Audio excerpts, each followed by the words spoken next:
റൂത്തിൻ്റെ പുസ്തകത്തിൽ നിന്നും നമ്മൾ ആൻസേഴ്സ് എഴുതുമ്പോൾ നമുക്ക് കോട്ട് ചെയ്യാൻ പറ്റുന്ന കുറച്ച് ബൈബിൾ റെഫറൻസസ് ആണ് ഞാൻ ഈ പറയുന്നത്. ഒന്നാമത്തേതായിട്ട് സങ്കീർത്തനം 138:8, യഹോവ എന്നെക്കുറിച്ചുള്ള ഉദ്ദേശം പൂർത്തീകരിക്കും, യഹോവേ നിന്റെ ദയ എന്നേക്കുമുള്ളത്. റോമൻസ് 8:28, എന്നാൽ ദൈവത്തെ സ്നേഹിക്കുന്നവർക്ക് നിർണയപ്രകാരം വിളിക്കപ്പെട്ടവർക്ക് തന്നെ സകലവും നന്മയ്ക്കായി കൂടി വ്യാപരിക്കുന്നു എന്ന് നാം അറിയുന്നു. ലേവ്യ പുസ്തകം 19:9-10, നിങ്ങളുടെ നിലത്തിലെ ധാന്യം നിങ്ങൾ കൊയ്യുമ്പോൾ വയലിൻ്റെ അരികു തീർത്ത് കൊയ്യരുത്, നിന്റെ കൊയ്ത്തിൽ കാല പെറുക്കുകയും അരുത്, നിന്റെ മുന്തിരിത്തോട്ടത്തിൽ കാല പറിക്കരുത്, നിന്റെ മുന്തിരിത്തോട്ടത്തിൽ വീണു കിടക്കുന്ന പഴം പെറുക്കുകയും അരുത്, അവയെ ദരിദ്രനും പരദേശിക്കും വിട്ടേക്കണം, ഞാൻ നിങ്ങളുടെ ദൈവമായ യഹോവ ആകുന്നു. 1 കൊരിന്ത്യർ 1:27-28, ദൈവം ലോകത്തിൻ്റെ ഭോഷമായത് തിരഞ്ഞെടുത്തു, ബലമുള്ളതിനെ ലജ്ജിപ്പിക്കുവാൻ ദൈവം ലോകത്തിൻ്റെ ബലഹീനമായത് തിരഞ്ഞെടുത്തു, ഉള്ളതിനെ ഇല്ലാതാക്കുവാൻ ദൈവം ലോകത്തിൽ നികൃഷ്ടവും നിസ്സാരമായത് ഏതുമില്ലാത്തതും തിരഞ്ഞെടുത്തു. ഇയ്യോബ് 5:9, അവിടുന്ന് ആരാഞ്ഞുകൂടാത്ത വൻകാര്യങ്ങളും അസംഖ്യമായ അത്ഭുതങ്ങളും ചെയ്യുന്നു. റോമർ 8:28, എന്നാൽ ദൈവത്തെ സ്നേഹിക്കുന്നവർക്ക് നിർണയപ്രകാരം വിളിക്കപ്പെട്ടവർക്ക് തന്നെ സകലവും നന്മയ്ക്കായി കൂടി വ്യാപരിക്കുന്നു എന്ന് നാം അറിയുന്നു. യോശുവ 24:15, ഞാനും എൻ്റെ കുടുംബവുമോ ഞങ്ങൾ യഹോവയെ സേവിക്കും.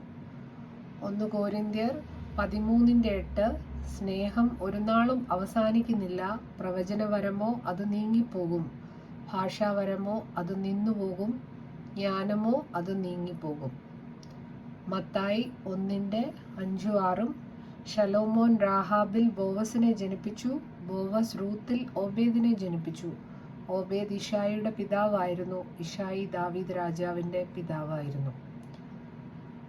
മാർക്കോസ് 10:45, മനുഷ്യപുത്രൻ ശുശ്രൂഷ ചെയ്യിപ്പാനല്ല ശുശ്രൂഷിപ്പാനും അനേകർക്ക് വേണ്ടി തൻ്റെ ജീവനെ മറുവിലയായി കൊടുപ്പാനും അത്രേ വന്നത് എന്ന് പറഞ്ഞു. ഇത് റെഡീമർ എന്നുള്ള, വീണ്ടെടുപ്പുകാരൻ എന്നുള്ള യേശുക്രിസ്തുവിനെയും ബോവസിനെയും തമ്മിൽ താരതമ്യം ചെയ്യുമ്പോൾ നമുക്കവിടെ എഴുതാൻ പറ്റുന്ന വാക്യമാണ്. ബോവസ് വില കൊടുത്ത്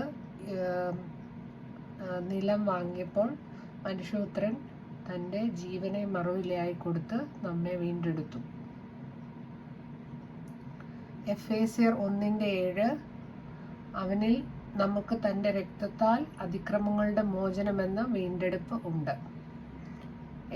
യേശുക്രിസ്തു നമ്മളെ രക്തത്താൽ വീണ്ടെടുത്ത് അവകാശികളാക്കി എന്നുള്ളത് കമ്പാരിസൺ ചെയ്യുമ്പോൾ അവിടെ നമുക്ക് ഈ വാക്യം എഴുതാവുന്നതാണ്. ഗലാത്യർ 4:4, എന്നാൽ തക്ക കാലസമ്പൂർണത വന്നപ്പോൾ ദൈവം തൻ്റെ പുത്രനായ യേശുവിനെ സ്ത്രീയിൽ നിന്നും ജനിച്ചവനായി ന്യായപ്രമാണത്തിന് കീഴിൽ ജനിച്ചവനായി അയച്ചത്. യേശുക്രിസ്തു മനുഷ്യനായി അവതരിച്ചതിൻ്റെ വാക്യം എഴുതാനായിട്ട് ബോവസുമായിട്ടുള്ള മോവാബ്യ സ്ത്രീയെ ബോവസ് ഭാര്യയായി തിരഞ്ഞെടുത്തു എന്നുള്ള വാക്യത്തിന് കമ്പയർ ചെയ്യുമ്പോൾ നമുക്ക് ഈ വാക്യം യേശുക്രിസ്തുവിൻ്റെ മനുഷ്യാവതാരത്തെക്കുറിച്ചുള്ള വാക്യമായിട്ട് ഇത് എഴുതാവുന്നതാണ്. അടുത്തത് എഫേസ്യർ 2:13, മുമ്പേ ദൂരസ്ഥരായിരുന്ന നിങ്ങൾ ഇപ്പോൾ ക്രിസ്തു യേശുവിൽ ക്രിസ്തുവിൻ്റെ രക്തത്താൽ സമീപസ്ഥരായി തീർന്നു.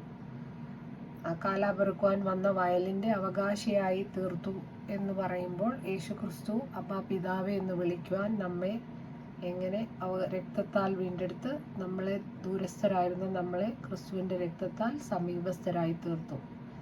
1 പത്രോസ് 1:18-19, പിതാക്കന്മാരിൽ നിന്ന് പഠിച്ച് വ്യർത്ഥമായ പെരുമാറ്റങ്ങളിൽ നിന്ന് നിങ്ങളെ വീണ്ടെടുത്തിരിക്കുന്നത് പൊന്ന് വെള്ളി മുതലായ നശിച്ചു പോകുന്ന വസ്തുക്കളെ കൊണ്ടല്ല, ക്രിസ്തു എന്ന നിർദോഷവും നിഷ്കളങ്കവുമായ കുഞ്ഞാടിൻ്റെ ശ്രേഷ്ഠമേറിയ രക്തം കൊണ്ട് അത്രയെന്ന് നിങ്ങൾ അറിയുന്നുവല്ലോ.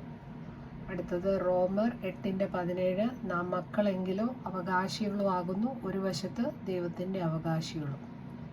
ഓക്കെ, ഇത്രയും വാക്യങ്ങൾ നിങ്ങൾ ബൈ ഹാർട്ട് ചെയ്ത് നിങ്ങൾക്ക് കോട്ട് ചെയ്യാൻ പറ്റിയാൽ കുറച്ചുകൂടെ നിങ്ങളുടെ ആൻസേഴ്സ് ബെറ്റർ ആക്കാൻ പറ്റും. Thank you.